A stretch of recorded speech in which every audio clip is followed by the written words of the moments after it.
বিসমিল্লাহির রহমানির রহিম।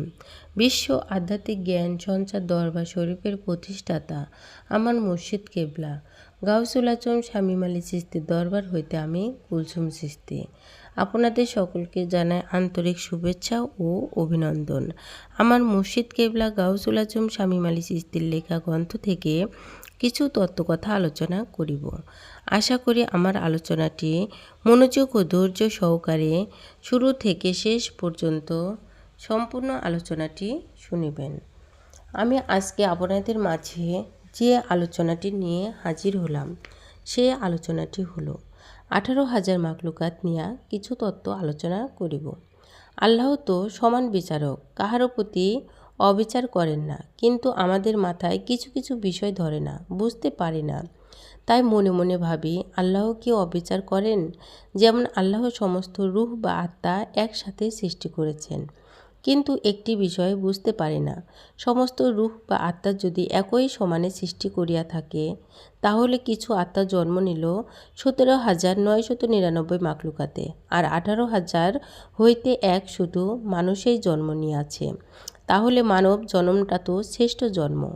একদল মানুষের জন্ম নিল এবং বাদ বাকি আত্মাগুলো প্রাণী জগতে চলে গেল। এখন আমাদের বুঝার বিষয় হইল, সৃষ্টির শুরুতে সমস্ত আত্মাকে একই সাথে সৃষ্টি করা হইল, যারা প্রাণী জগতে গাছপালাতে এবং প্রাণীর তলদেশে জন্ম হইয়া গিয়াছে। এখন কথা হলো, যেই আত্মাগুলো মানুষে জন্ম নিল সেই আত্মাগুলোকে কি পূর্ণতা ছিল, এবং যারা বন্য প্রাণী গাছপালাতে চলে গেল বা জন্ম নিয়াছিল তাদের এমন কি পাপ বা অপরাধ ছিল। একই সাথে একই সমানে সৃষ্টি হইল, মানুষ শান্তিময় ও শ্রেষ্ঠ হইয়া আসিয়া গেল।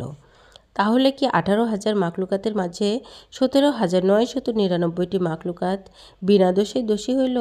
যদি তাই হয়, তাহলে আল্লাহ অবিচার করিল না? অবশ্যই না। আল্লাহ কখনো কোনো বিষয়ে অবিচার করেন না। হ্যাঁ, আল্লাহ অবিচার করেন না। তাহলে কোন বিচারে 18,000 মাখলুকাত থেকে 17,999টি মাখলুকাত প্রাণী জগতে জন্ম নিতে হলো? এক সমানে সমস্ত আত্মা সৃষ্টি হইয়া তো কোনো পাপ করে নাই, আবার আল্লাহ তো অবিচার করেন নাই। কোন কারণে তারা এই শাস্তি ভোগ করিবে? বন্য প্রাণীর তো কোনো বাড়িঘর নাই, পাক শাক করে খেতে পারে না, এবং জীবিত এক পশুকে আরেক পশু জীবিত ধরিয়া জীবিত কামড়ে ছিঁড়ে ছিঁড়ে খাইতেছে। যে পশুটি অন্য পশুকে জীবিত ছিঁড়ে খাইতেছে, আরেক পশু আসিয়া একেও কামড়ে জীবিত ছিঁড়ে খাবে।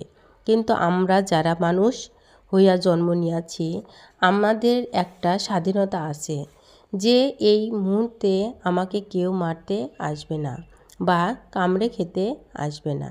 আমরা মানুষ স্বাধীনতা আছে, ওই প্রাণীদের কোনো স্বাধীনতা নাই। তারা কোন কারণে ঠকিল?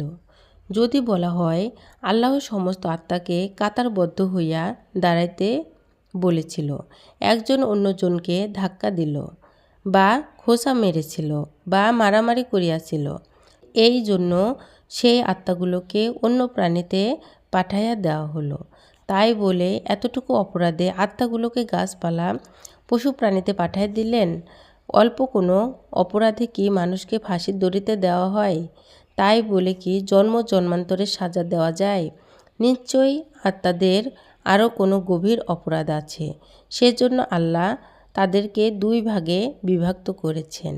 যদি আল্লাহ আমাদেরকে দয়া করেন, আমরা অবশ্যই একদিন জানতে পারব এবং বুঝতে পারব। আমি যে আলোচনাটি আপনাদের সামনে করেছি, এই আলোচনাটি আপনাদের কাছে কতটুকু ভালো লেগেছে? যদি ভালো লেগে থাকে তাহলে আমাদের এই চ্যানেলটি সাবস্ক্রাইব করে দিবেন। সামনে আরও ভালো ভালো আলোচনাগুলো পেয়ে যাবেন। সামনে আপনারা কি ধরনের আলোচনা চান আমাদেরকে কমেন্টে জানাবেন। আমরা চেষ্টা করিব আপনাদের পছন্দ মতো আলোচনাগুলো নিয়ে আসতে।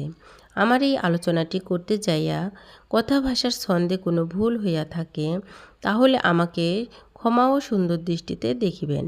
সকলে আমার জন্য দোয়া করিবেন, আমি যেন আপনাদের সামনে ভালো ভালো আলোচনাগুলো নিয়ে আসতে পারি এবং শোনাইতে পারি। সর্বশেষে সকলের চরণে হাত রেখে একটি কথা বলতে চাই, আল্লাহ গোপনেরও গোপন। সে গোপনকে পাইতে হলে একজন কামেল মুর্শিদের কাছে যাইয়া বায়াত গ্রহণ করে সে গোপন ইবাদত সাধনার মাধ্যমে আল্লাহকে লাভ করিতে হবে। সকলে ভালো থাকবেন, সুস্থ থাকবেন। আল্লাহ হাফেজ।